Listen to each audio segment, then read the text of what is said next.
short video module on creating your consulting client avatar. An avatar is basically a picture of who your consulting client typically is. So if you look at your consulting firm, it's easy to say, oh, we don't have a typical client, they're all different. But if you look really closely at your most profitable clients, or your most common clients, or the clients that you're typically trying to attract now in the future, what you can probably see is that they have a lot of things in common. And what you want to do is really get to know what they have in common very, very well.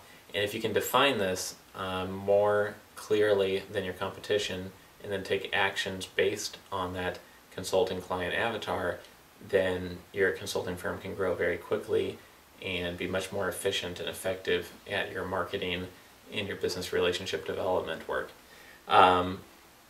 The way that you do this is basically look at what your consulting clients like, what they don't like, what do they stress out about, what are they responsible for, what types of businesses are they operating in, what size are their teams, what poor experiences have they had with consultants in the past, what do they think about consultants in general, what type of budgets are they dealing with, what types of corporate, HR headcount constraints are they trying to deal with, what types of politics are going on within their type of corporation, what type of experience have they had in the past, have they worked as consultants, what does their work day look like, what do they do for fun, what are they passionate about, what do they do outside of work, do they like sports, how do they dress, are they very formal, how do they speak, are they very casual, what type of education do they have.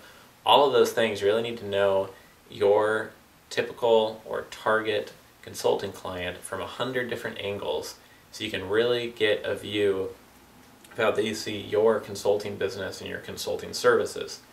What you want to be able to do is step into their shoes and act like they're looking at your consulting firm's website and try to look at it through their eyes. Look at your RFP and look at it through their eyes. Think about, if you're managing consultants, how you'd want them to act, how you'd want them to communicate with you.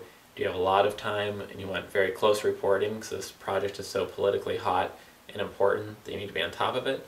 Or do they want to not be bothered because they have way too much going on and too much on their plate to handle, and that's why they hired you in the first place? You have to know your consulting client avatar so that you can deliver value to them and attract them in the first place. Now, it is true that every client is a bit different, and once you start a client engagement, you obviously get to know them for who they actually are, and not just this avatar that you've thought up based on who your typical target client is. But it's important to have this, and here's one important reason why. If you're putting together marketing and you're going to list out the top 5, top 7 benefits within, say, your consulting website, and why somebody should work with you for a certain type of consulting service, how would you know what benefits to list first and last and what keywords to use in those benefits if you don't know who your potential client typically is?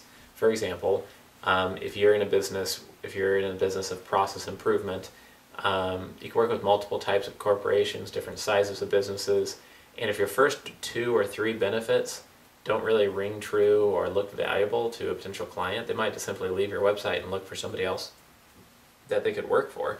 And so here's an example. If somebody comes to your website and they want to hire someone as a process improvement consultant, and you're you don't have a consulting firm avatar, a consulting client avatar, then what can happen is you could be talking about how you could save their small business time, and how, in a small business you need to outsource things, that's why you should do process improvement so that you can automate more things in their business. The person might, from a publicly traded multi-billion-dollar corporation, might be completely turned off and say they won't know a first thing about helping us, and they're going to go somewhere else. It's also true if you try to please everybody. If you try to say, we can help small businesses with this, we can help large corporations with this, we can do this for mid-sized corporations, etc., you're not going to be speaking the language of that large-sized corporation or that mid-sized company that's looking at your website right then. So you need to define who your most profitable targeted client is, and then use all of the keywords that are going to really grab them, and all the benefits that are really going to be like, wow, that's exactly what I need, or yes, I have no free time, and because of the politics, I have to get this right, I can't mess this up, it has to be done on time, and my team isn't trained for it. You need to have all those keywords, all those benefits out there that talk directly to your client avatar. One story I heard is basically, if you think of a business that doesn't have an avatar they're focusing on, is like a light bulb in the ceiling. The light is diffused everywhere, the energy from the light is diffused across the whole room, and that's good if you're trying to light up the whole room. But with a laser, you're focusing all the energy of the light into a single straight beam focused at a single point, and all the power of that light is focused in that one area. And that's how you should think about your marketing. That's how you should think about how you construct your service and product lines. That's how you should think about constructing your website. Figure out where that laser beam should be pointed and make sure it's pointed directly on your ideal consulting client avatar. So I hope you see through constructing your website, to RFPs, to how you present yourself in a meeting, to what benefits you stress when you're trying to convince people to work with your consulting firm, even to what people you hire in your consulting firm. All of that can be more powerful and more successful long term if you're very familiar and very clear about who your consulting client avatar really is. So I hope you enjoyed this video. Again, this is businesstraining.com, where you can earn master's level qualifications to help you make more money.